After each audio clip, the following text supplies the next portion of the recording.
கரத்தனை யானை முகத்தனை நிறம்பிரை போலும் எயிற்றனை நந்தி மகந்தனை ஞான கொடுந்தினை புந்தியில் வைத்தடி போற்றுகின்றேன். உலகெல்லாம் உணர்ந்து போதற்கரியவன் நிலவுலாவிய நீர்மலிவேலியன் அழகில் சோதியன் அம்பலத்தாடுவான் மலர் சிலம்படி வாழ்த்தி வணங்குவான். ஊழியர்கோன் வெப்பொழித்த புகழியர்கோன் கடல் போற்றி ஆழிமிசை கல்மிதப்பில் அணைந்த பிரான் அடி போற்றி. வாழி திருநாவலூர் வந்தொண்டர் பதம் போற்றி ஊழிமலி திருவாதவூர திருத்தால் போற்றி போற்றி. சேக்கடார் திருவடி போற்றி. எல்லாருக்கும் ரொம்ப நன்றி. எனக்கு லாங் வீக்கெண்ட் அதுமா எங்கேயும் நிறைய வேலைக்கு நடுவில் இங்கே இறைத்தமிழ் சங்கமத்துக்கு வந்ததுக்கு மிக்க நன்றி. இந்த தம்பி பேசும்போது இப்போ எனக்கு கண்ணப்ப நாயனார் கதை சொன்னதுக்கப்புறம் என்னோட எல்லாமே அன்பின் உருவம் கண்ணப்பர். அவர் பேரை கேட்டதுக்கு அப்புறமே எல்லாமே மறந்துடுச்சு எனக்கு. அப்படி அன்பின் ஒப்பது ஓர் கண்ணப்பன் அன்பிலோர் ஒப்பது ஓர் என்னப்பன் என்னையும் ஒப்பில் ஆண்டு கொண்ட வண்ணப்பொன் நீற்றிருக்கே சுண்ணப்பொன் தும்பி. மாணிக்க வாசகர் எழுதிய திருவாசகத்துல கண்ணப்பன அவனோட அன்புக்கே பாத்திரமான என்னையும் ஒரு மனுஷனா மதிச்சு என்னோட அன்புக்கும் இறங்கினீங்களேன்னு மாணிக்க வாசகர் சொல்வாரு. பட்டினத்து சுவாமியும் பாடும்போது 4-6 நாள்ல கண்ணை இழந்து அப்பா வல்லே நல்லேன்னு. என்னால அப்படி கண்ணை 6 நாள் உன்னை பாத்திர மாத்திரத்துல கண்ணை எடுத்து அப்ப முடியாது. வாளால் மகவறிந்து ஊட்ட வல்லே நல்லேன். இது சிறுத்தொண்ட நாயனார் பத்தினது. மாது சொன்ன சூழால் இளமை துறக்க வல்லே நல்லேன். நம்மளோட முதல் நாயன்மாரான திருநீலகண்டத்து குயவனார் பத்தினது. மனைவி கிட்ட திருநீலகண்டம் சொன்ன சத்தியத்தின் மேல கட்டுப்பட்டு 2 பேரும் அந்த காப்பாத்தின அந்த மாது சொன்ன சூழால் இளமை துறந்தார் இல்லையா, அதுவே என்னால பண்ண முடியாது. ஆனா நம்ம காலத்தி அப்பனுக்கு நான் எப்படிதான் ஆளாருது. என்ன இதெல்லாம் என்னால பண்ண முடியாதுப்பா, என்னால அப்ப எனக்கும் நீ அருள் பண்ணணும் அப்படின்ட்டு பட்டினத்து சுவாமி வேண்டது பதிகம் இது.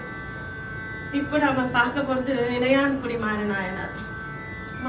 ஒரு நாயன்மாரும் ஒரு விதமா தொண்டு பண்ணுது. இங்க மாற நாயனார் உழுதுண்டு வாழ்வாரே வாழ்வார் மற்றெல்லாம் தொழுதுண்டு பெண் செல்பவர். அப்படிப்பட்ட உழவர் குலத்தை சேர்ந்தவர். உலகத்திலே எல்லாத்தையும் 2 தான் பிணின்னு சொல்லுவோம். பசிப்பிணி அப்புறம் பிறவி பிணி. அது வந்த அந்த பிணிக்கு சாப்பாடு தவிர வேற ஒன்றும் கொடுக்க முடியாது. அவை பாட்டியும் சொல்லுவாங்க, நோய் கொஞ்ச நேரம் சத்து நேரம் சும்மா இரேன் பசிக்காம அப்படின்னு. அவை பாட்டியும் அந்த பசியை மட்டும் கண்ட்ரோல் பண்ண முடியாது. அந்த பசி பிணிக்கு உணவு கொடுக்குற ஒரு கைங்கரியம் தான் மாரநாயனார் செய்யற கைங்கரியம். அது எப்படி செய்வாராம், அவங்க மாரநாயனார் ஊர் இளையான்குடி. இளையான்குடி வந்து சிவகங்கை மாவட்டத்து பக்கத்துல இருக்கிற ஒரு சின்ன கிராமம். சாமி வந்தப்ப எப்படி இருக்கும் தெரியாது, அது சின்ன கிராமமா இருக்கும். அந்த கிராமத்துல விவசாய குலத்தை சேர்ந்தவர், வேளாண் குலத்தை. ஆனா சும்மா சாதாரணப்பட்டவர் இல்லை, குபேரர் மாதிரி செல்வம், நல்ல காசு இருக்கிறவர். குபேரர் மாதிரி செல்வத்தோட நிறைய நிலப்புலம், நிறைய வேலையார் ஆனாலும் அவரும் இறங்கி வேலை பார்க்கிறார். தன்மையோட அவர் இறங்கி தெருவில் போனார்னா கண்ணில் எதிர்பார்த்த யாவராயினும், அவர் இவர்னாலும் கிடையாது, யாரா இருந்தாலும் இன்சொல் முதல்ல நல்ல விதமா அவங்க கிட்ட இன்சொல் பேசி அவங்க கொண்டு வந்து மனை புகுந்து அவங்க வீட்டுக்குள்ள வந்து குலாவு பாதம் விளக்கி அவங்களுக்கு பாத பூஜை பண்ணி மந்து காதலினால் அர்ச்சனை செய்து அவங்களுக்கு மலரால. இது எந்த மாதிரி பூஜை அப்படின்னா, சிவபெருமான கும்பிடுறது மகேஸ்வர பூஜைன்னா அவனோட அடியார்களை அவரோட ஸ்வரூபமா திரியிற மனிதர்கள் எல்லாம் அவங்களுக்கு செய்யற வழிபாடு மகேஸ்வர பூஜை. அதை விட பெருசு. அப்படி கொண்டு வந்து மனை புகுந்து அவங்கள மண்டு காதலினால் அர்ச்சனை செய்து அவங்களுக்கு எப்படி சாப்பாடு போடுறாமா, சும்மா என்னதானா சாப்பாடெல்லாம் என்ன இருக்கோ வீட்டில் கிடையாது. உண்டி 4 திறத்தில் 4 வகையா சாப்பாடு. 4 வகைன்னா நம்ம தின்பது, உண்பது, நக்குவது, பருகுவது, இப்படி 4 வகையா இருக்கு சாப்பாடு. நம்ம போனோம் பர்ஃபெக்ட் முதல்ல சாப்பிடுவோம் இல்லையா, ஸ்டார்டர்ஸ் சொல்லுவோம். தின்பண்டையெல்லாம் தின்பதுன்னு சொல்லுவோம். அது தின்பதுன்றது தின்பண்டங்கள். அதுல தின்பண்டங்கள் வகையில உண்பது தான் சாப்பாடு தான் உண்பதுன்னு சொல்லுவோம். உணவு. நக்கிறதுன்னா அந்த ஊறுகாய் தொட்டுக்கிறது, அந்த நம்ம கையால சாப்பிட்றது நம்மளோட பண்புலயே அந்த நாக்குல அந்த சுவையை நம்ம உணர்வுல அந்த அதுல. அப்புறம் பருகுவது. இந்த 4 உணவு வகையிலுமே 6 சுவை திறத்தில். அப்படி அந்த தின்பதில் அந்த ஸ்நாக்ஸ்ல 6 டேஸ்ட் நமக்கு தெரியும் இல்லையா, உவர்ப்பு, துவர்ப்பு, கார்ப்பு, அப்புறம் இனிப்பு, கசப்பு, புளிப்பு, அப்படின்னு 6 சுவையிலையும் 4 உணவுலையும் ஒரு 4 பட்சணத்துலையும் 6 டிஷ்னா 4 into 6 24 ஐட்டம். ஒரு பஃபே மாதிரி சாப்பாடு போட்டிருக்காரு வரவங்களுக்கு. அவ்வளோ அப்படி எப்படின்னா மண்டு காதலினால் அவ்வளோ இன்பமா அப்படி ரசிச்சு சாப்பாடு. வீட்டுக்கு யாராவது விருந்தோம்பல்றதே தமிழர் பண்பாட்டுல ரொம்ப முக்கியமானது. இது அகநானூற்றிலையும் சரி புறநானூற்றிலையும் சரி பாடல்கள்ல ரொம்ப வலியுறுத்தி சொல்றது தமிழர்களோட விருந்தோம்பல். நம்மளோட திருவள்ளுவர் கூட விருந்துக்கு 10 குறள் விருந்தோம்பலுக்குன்னு கொடுத்திருப்பார். இருந்தோம்பி இல்வாழ்க்கை வாழ்வது விருந்தோம்பி. நம்ம எதுக்கு நம்ம இல்வாழ்க்கை வாழ்றோம்னாலே நமக்கு விருந்தோம்பி வந்தவங்களுக்கு விருந்தினர்களுக்கு விருந்து கொடுத்து அந்த செல்வம் எல்லாம் நமக்கு சம்பாதிக்கிற காசு எதுக்குன்னா, நம்ம தெரிஞ்சவங்களுக்கே சாப்பாடு இல்லை, தெரியாதவங்களும் விருந்தினர்களுக்குமே அது எப்படி சொல்லுவாங்கன்னா, ஒரு அகநானூற்று பாட்டுல ரொம்ப தலைவனும் தலைவியும் ஊடல்ல இருக்கும்போது அந்த மனைவி கோச்சிட்டு பேசாம இருப்பாங்க 2 நாள். அந்த கணவன் வந்து ரோட்ல போற யாரையாவது வீட்டுக்கு வாங்க, விருந்துக்கு வாங்க அப்படின்னு கூட்டிட்டு வந்து, தெரியாதவங்க வீட்டுக்கு வந்தா பேசி ஆகணும்ல, அப்ப அவங்கள முன்ன வச்சு அவங்க வைஃப் பேசுவாங்க. அப்ப அவங்க சண்டை வந்து அந்த ஊடல் தீந்துற மாதிரி. அப்படி விருந்தோம்பத்துனா அப்படி கூட்டிட்டு வந்து சாப்பாடு போட்டுருக்காங்க. மாற நாயனார் இப்படி கூப்பிட்டு வந்து சாப்பாடு ரொம்ப அன்பா.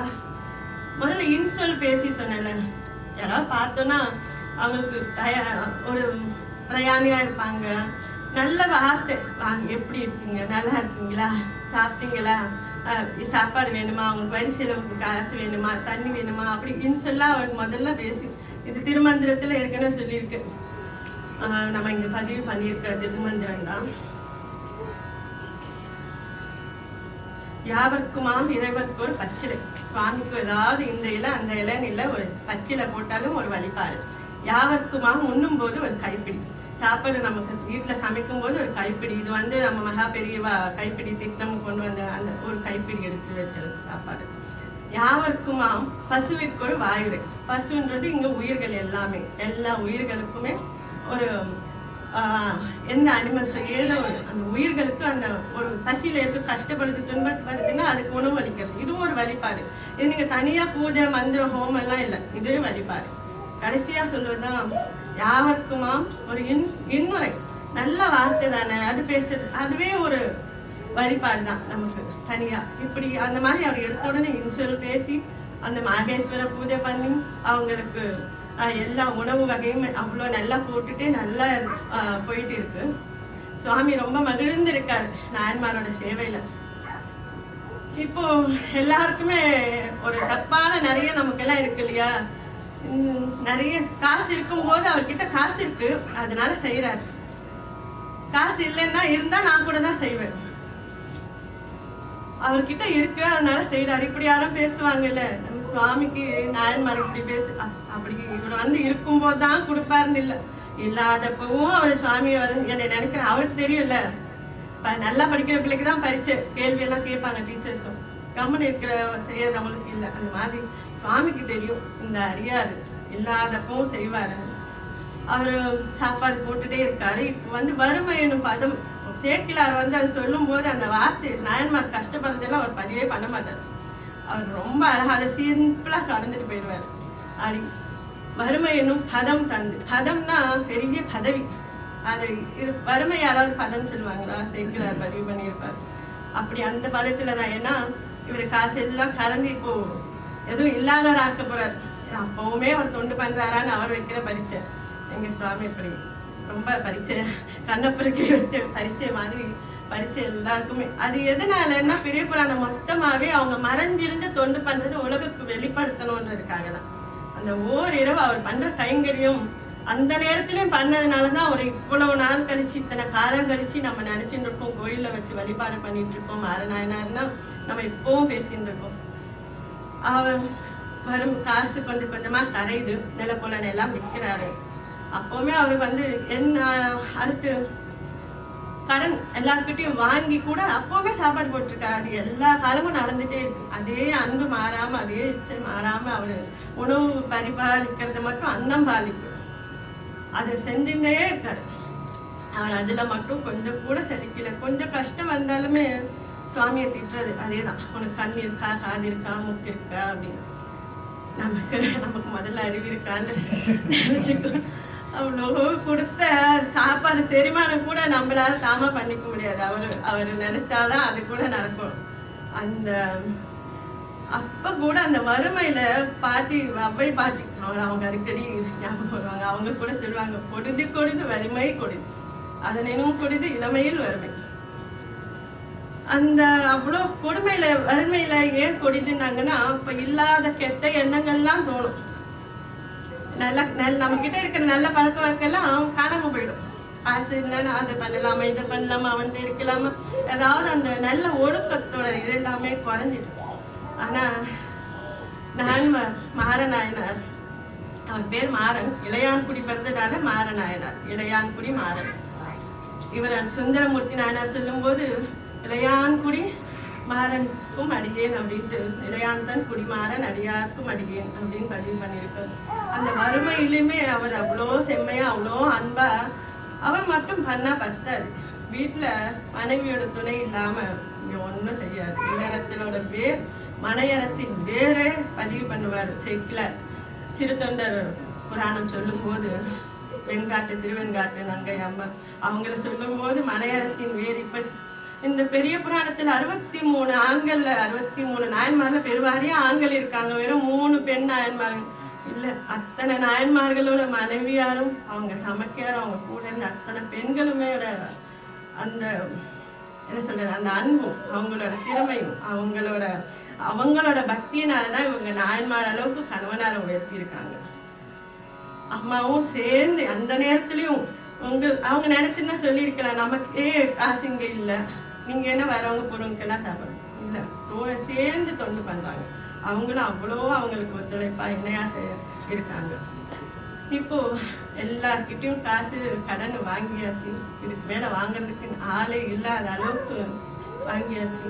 ஒரு நாள் அந்த ஓரிரவு அந்த படம் கூட இருக்கும். அந்த ஓரிரவுல சிவபெருமான் அவங்க வீட்டுக்கு வர நாள் அன்னைக்கு காலையில இருந்தே அவங்களுக்கு ஐப்பசி மாசம் நல்ல மழைக்காலம் எல்லாம் என்ன சொல்றது அப்படி கொட்டுது மழை. அன்னைக்கு பகலெல்லாம் அவங்க வேலை பார்த்துட்டு சாயந்தரம் மழை கொட்ட ஆரம்பிச்சிருக்கு. அன்னைக்கு எல்லாம் காலி தொலைச்சி எல்லாருக்குமே அவங்க கைப்பிடி குருணை இருந்தாலும் பல விதத்துல சோறு போட்டவங்க குருணை அரிசி இருந்தாலுமே அதையுமே பொங்கி அன்னைக்கு ஒருத்தவங்களுக்காக சாப்பாடு போட்டுதான் அவங்க கைங்கரியம் செஞ்சுட்டே வந்திருக்காங்க. இவ்வளவு நாள் வரைக்கும் ஆளுங்க குறைஞ்சிருக்கலாம், சாப்பாடு ஐட்டம் அளவு குறைஞ்சிருக்கலாம், அதனால செய்யற தொண்டு நடந்துட்டே தான் இருக்கு. அன்னைக்கு இப்போ நல்ல மழை பெஞ்சு எதிர்த்து வர ஆளுங்க கூட தெரியாத அளவுக்கு என்ன சொல்றது வைப்பர் போட்டுட்டே வண்டி ஓட்டுவோம் இல்லையா, எதிர்த்து இருக்கிற பொருள் கூட தெரியாது, அந்த அளவுக்கு பொத்திக்கிட்டு போட்டுற மழை அன்னைக்கு இரவு. அம்மா சொன்னாங்க, இன்னைக்கு தண்ணி ஒரு குளத்துல இருந்து பானையில இருந்து தண்ணி இன்னைக்கு நமக்கு சுவாமி களைச்சி வந்திருக்காரு. அவரு வேலை செஞ்சுட்டு வீட்டுக்கு வந்தவருக்கு சாயந்தரம் இல்லைன்னு சொல்லல, தண்ணி கொடுத்து இன்னைக்கு சுவாமி நமக்கு இது கொடுத்துருக்காங்க அப்படின்னா வீட்டுல வேற எதுவும் இல்லை அப்படின்னு அர்த்தம். அது இல்லைன்னு சொல்லாம இது கொடுத்துருக்காங்க நமக்குன்னு ஆளுக்கு ஒரு சொம்பு குடிச்சு தண்ணி குடிச்சிட்டு படுக்க போயிட்டாங்க. ஒரு 10 மணி இருக்கும். எல்லாரும் நல்ல இருட்டு நல்ல மழையில இவங்க செல்வமெல்லாம் தேர்ந்துடுச்சு சொன்னோம் இல்லையா, ஒரு சின்ன குடிசை வீட்டுலதான் இப்போ வாழறாங்க. எல்லார்கிட்டையும் கடனை வாங்கியாச்சு. எல்லாரும் கொடுக்குறவங்க இருக்கிற வரைக்கும் கூட சாமி வரல, இதுக்கு மேல யாரும் கொடுக்கவும் மாட்டாங்க. அப்படின்ற நிலைமையில அவங்களுக்கே அன்னைக்கு பசியில படுக்க போகும்போதுதான் அன்னைக்கு ராத்திரி அவர் எப்படி வராராம். ஒருத்தனுக்கு ஒரு விதமா நாயன்மாருக்கு சுவாமி வந்திருக்காங்க சொல்லியிருக்கேன். இங்க இளையான்குடி மாற நாயனாருக்கு வரும்போது ஒரு நல்ல வயசான அடியார் நல்ல பசியில வராரு. அவருக்கு எப்படி இருக்கும், ஐயோ பசிக்குதே சாப்பாடு போடுங்கன்னு வந்து நிக்கிறாரு. வாசல்ல திருச்சிற்றம்பலம் சத்தம் கேட்குது. அம்மாவும் உள்ளே மாற நாயனாரும் உள்ள படுத்திருக்காங்க. வெளியில அந்த மழையில யாரு நேரத்துக்கு ராத்திரி 11 மணி அந்த நேரத்துக்கு வந்து வெளியில சத்தம் கேட்குதுன்னு 2 பேரும் அவர் எந்திரிச்சு இவங்களை பாக்குறாங்க, அம்மாவை பாக்குறாங்க. என்ன நிக்கிறீங்க, போய் திறங்க. இல்லையே எதுவும் ஏதாவது சொல்லுவாங்களோ நீங்க. இல்ல அப்ப கூட அவங்களுக்கு வந்து முதல்ல போய் கதவை ஓடி திறந்து அவங்களுக்கு உணவு கொடுக்கணும்ன்ற அந்த ஆசையில போய் கதவை திறந்து அடியார் தப்பெல்லாம் நடந்திருக்காரு. அவர் வந்து சிவபெருமான்னு அவங்களுக்கு தெரியாது, யாரோ ஒரு அடியார். அன்னைக்கு பசியில நல்ல பசியில பசி தலைக்கொள்ள வந்திருக்காராம். அப்படி நல்லா அவ்வளோ பசியில எப்படி சோறு போட்டு நாயன்மார் வீட்டுக்கு சுவாமிக்கு சோதிக்கிறதுக்கு அப்படி வந்திருக்காரு. அன்னைக்கு அவர் கூப்பிட்டுட்டு வந்துட்டு தடுக்கிறதுக்கு நீரம் உடனே இவரே அவர் வந்து தோட்டிக்குங்க துண்டு கூட தரல. இவரே ஈரமேனியை நீக்கினார். ஈரமேனியை நீக்கிட்டு உட்காருங்க சுவாமி, உங்களுக்கு என்ன வேணும் சாப்பாடு வேணும். எனக்கு நல்லா கலப்பா இருக்கு, மழையில வேற நனைஞ்சிட்டேன், ரொம்ப தூரமா வந்து வரேன், எனக்கு களைச்சிருக்கேன், கொஞ்ச நேரம் படுத்துக்கிறேன், நீ சாப்பாடு முடிஞ்சோடனே எனக்கு கூப்பிடு அப்படின்னு அவரே உங்களுக்கு வேலை வைக்காம நல்லா பசிக்குதானா முடிஞ்சோடனே எழுப்பிடுங்க என்ன அப்படின்னு சொல்லி ஓரமா படுத்துட்டாரு. அந்த குடிசை வீட்டுல சாமி படுத்துட்டாரு. அப்ப இப்ப வந்து மாறனாயனார் அம்மா வந்து கேட்கிறாங்க, இன்று நமக்கு உணவு இல்லை ஆயினும் இமக்குடி குல பாகற்கு இனியவர், நமக்கு இன்னைக்கு சாப்பாடு இல்லைன்னாலும் நம்மளோட சிவபெருமானுக்கு இனியவரா ஒரு அடியார் மாதிரி ஒருத்தர் வந்திருக்கார், வயசானவர், அவருக்கு சாப்பாடு போடணும்.